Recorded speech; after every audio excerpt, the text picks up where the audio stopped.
I scared of attachment.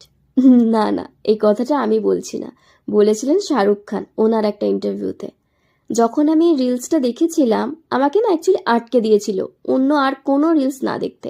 আমি রিলসটাকে প্রায় 4 থেকে 5 বার দেখেছিলাম। অ্যাকচুয়ালি তখন হয়তো এর অর্থটা এত ডিপলি বুঝতে পারিনি। এখন ধীরে ধীরে যত সময় এগোচ্ছে, তার সাথে মানুষগুলো আস্তে আস্তে জীবন থেকে চলে যাচ্ছে, বা মানুষগুলোর আসল রূপগুলো আমরা দেখতে পাচ্ছি, তখন লিটারেলি এই শব্দটা বা এই সেন্টেন্সটার অর্থ আমরা বুঝতে পারছি।